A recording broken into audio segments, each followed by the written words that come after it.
Hi, I'm Rebecca Hollants Van Loocke. I'm the Regional General Manager for the UK, Germany and Georgia for the Ascott Limited. Okay, well, good afternoon. Thank you very much for joining Breaking Travel News today. We're here in London at one of your properties in Holborn. Yep. You're obviously a very established brand from around the world, in operation for coming up to 3 decades now.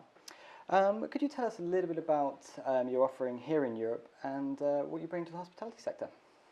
I think we bring something quite extraordinary, actually. Service departments are perhaps still a relatively unknown entity, something that is, I think, breaking ground and really gathering pace at the moment. I think Ascott has done wonderfully in Europe. In 2004, they acquired the Citadine brand, which is spread across Europe. We've got 44 properties in Europe in 6 countries. So I think we do a lot for the industry, we do a lot for the sector. What we do is different, it's exciting, it's not a hotel. And it's a product that is incredibly popular with our corporate customers and leisure customers alike. So I think we're a big brand, we're international, we're the largest service department operator in the world. And I think we're being able to bring that to the interest and to the knowledge of really everyone in every category. You yourself are responsible for 2 perhaps different but very interesting markets in their own right. Do you feel there's an equal penetration of this kind of accommodation in both Germany and Georgia? Now, that's a question. Georgia's quite special. It's clearly a unique market. We entered into Georgia very much with a view to developing relationships further to expand. Germany is clearly a very established Western European market.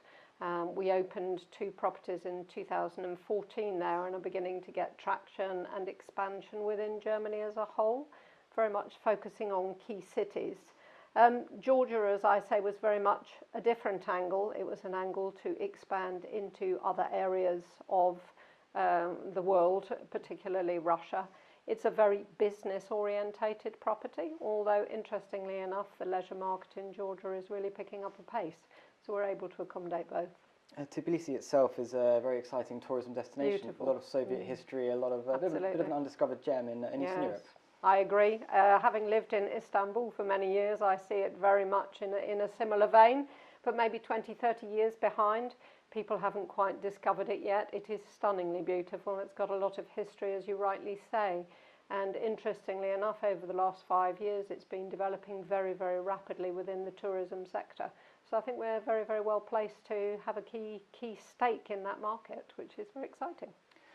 You mentioned business travel, and perhaps you're more known or associated for that sector of the hospitality market. Perhaps you could tell us, is that true across Europe? Do you see a lot of variation in the different markets you operate in? Interesting question again. Predominantly we do focus on the corporate customer, you're absolutely right, and I would say it probably represents 60 to 70% of our customer base.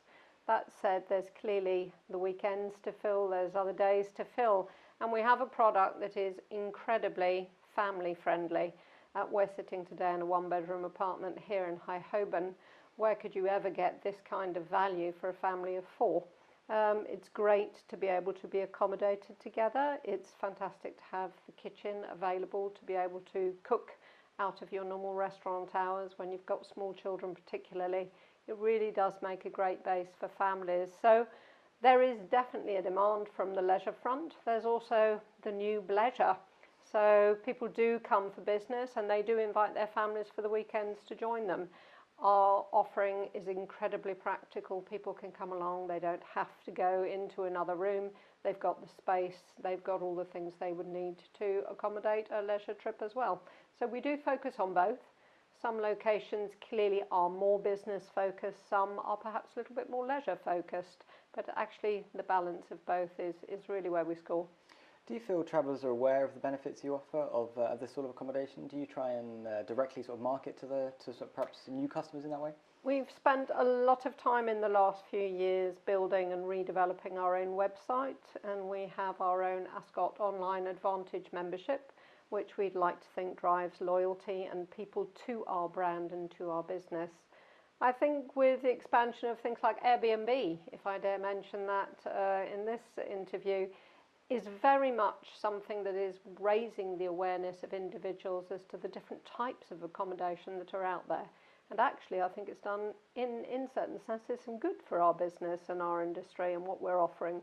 People weren't aware of it a few years ago. I think they're very much latching on today to the opportunities that it has to offer. And actually, yes, we're attracting people across the spectrum because of that. Here in London still, Systines Islington, London, I believe is scheduled for opening in 2-3 years. Is that the latest property you have in this market? It's the latest property that we have here online, coming online in the UK. We've also opened more recently another property within Paris under our new label, La Clé, so part of the Crest collection, which is a unique portfolio of very, very special properties, very much geared at the high-end market and the luxury traveller.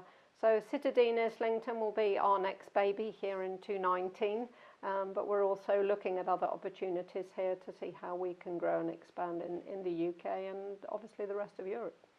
The Crest collection itself is the latest addition to the portfolio. That's right. I believe there's 3 brands under the Ascott Limited collection already, and this is the 4th.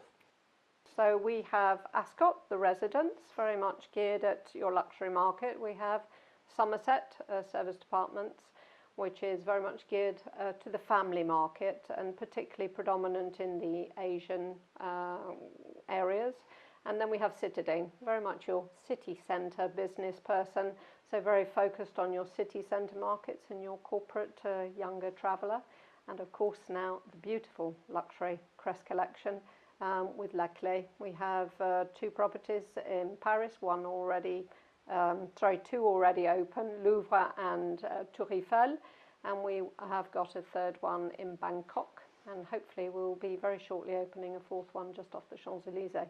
So a really beautiful collection of properties, very much geared to that luxury traveller. Excellent, so you've got a lot of bases covered there. We do indeed. I understand there's over 200 residents now around the world in more than 90 cities. Yeah. Could you tell us a little bit about the ownership of those properties and who you tend to work with when you're looking to expand and operate in that way? Okay. In different parts of the world, clearly. Here in Europe, we have quite a lot of ownership. A lot of our properties are either owned by the Ascott Limited or our real estate trust. So we actually own and operate the assets at the same time. We do have a number of properties that are on a lease with some corporate pension funds, etc. here in Europe. And then in the Gulf region, we have a lot of management agreements with a lot of the local families out there who put in the investment in the asset and we manage it on their behalf. And in Asia, it's very much a mixed bag. So again, there's a lot of ownership, a lot of management agreements and occasionally leases as well. So it's really quite a mixed portfolio across the world. Returning to Asia and you're based in Singapore, do you feel that that's left you well positioned to grow in the almost obligatory question about China? Everyone's very excited about growth there. Yes. Are you well positioned to take advantage of that? I think we are exceptionally well positioned to take advantage of that. Not only do we have the language capabilities and the cultural capabilities to understand and penetrate that market, but we have also developed relationships and agreements with Tulja, which is one of the largest apartment sharing platforms in Asia. So we have also entered into an agreement with them to actually develop a Tulja Somerset brand, which we are expanding into Asia. We're also working very closely with Alibaba. All our properties in Asia are actually online with Alibaba and can be purchased that way. So we have a lot of capability. We have a lot of not only practical and construction development capability within China, we also have the language and the operational capacity to make that work for us too. So yes, I guess it's one of our fortes. And you're very much on the edge of the technological sector by the sounds of it there. You're taking advantage of a lot of developing trends. We are indeed. I think that's one of the things that we really try to focus on, is very much grasping the way that people are booking. How is the business changing? What are the technological needs to make that business work, and how to encourage our customers to come to us and choose us over our competitors. So yes, we're very much focused on those areas too.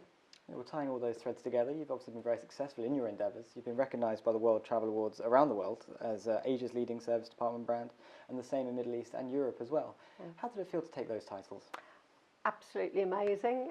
We were thrilled. I think it sort of cements what we've tried to do. I think it's a reward for our staff. It's great for us to be able to show that to our customers.